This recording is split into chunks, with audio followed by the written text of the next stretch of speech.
Hello दोस्तों, कैसे हैं आप लोग? दोस्तों, ये नज़्म हम पढ़ेंगे और इस नज़्म के शायर का नाम देखिए आपने अभी। इस नज़्म के शायर का नाम है शफ़ीउद्दीन नैयर।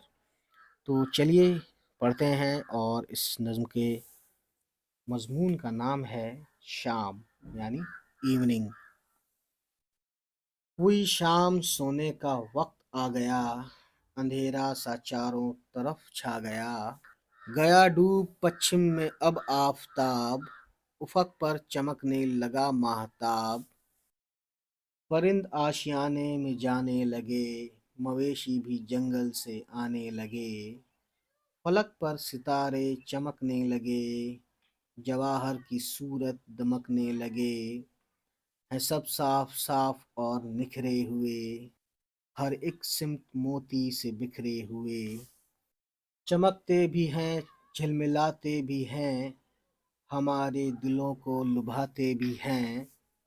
मुसाफिर ने खोली सरा में कमर, है परदेस में बस यही उसका घर। किसान अपनी खेती से फारिग हुए, उठा हल को कंधे पे घर को चले।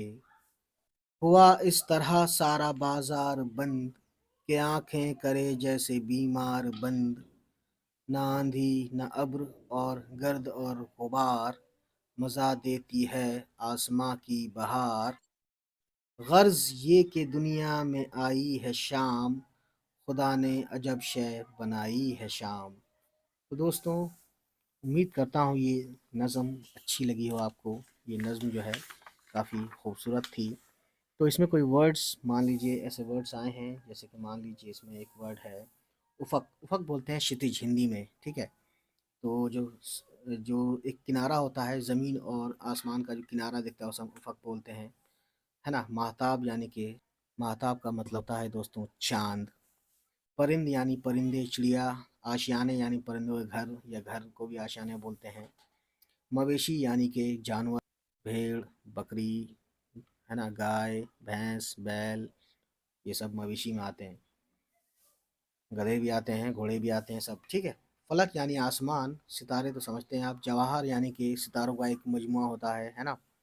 और जवाहर का एक मीनिंग और होता है जिसे हम आभूषण बोलते हैं, है ना, ज्वेलरी।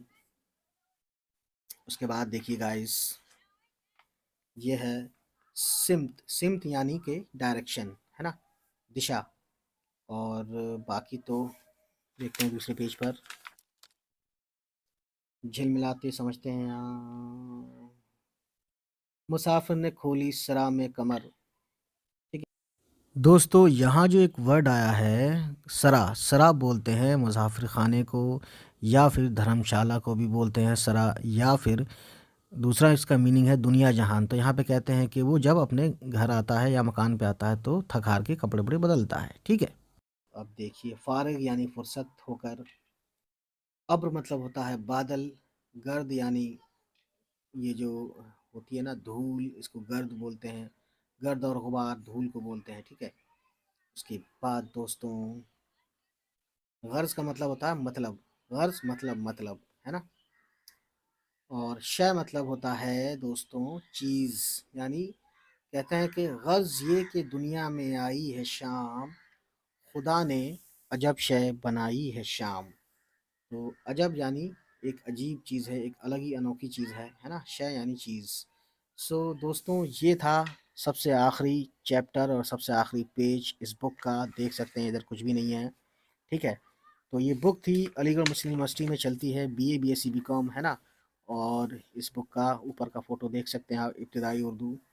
तो आप इसको बुक को ख़रीदें, जो लोग अलीगढ़ मुस्लिम यूनिवर्सिटी में है, वो शमशाद मार्केट में मिलती है ये बुक। चलिए फिर आज इतना ही, बाय बाय।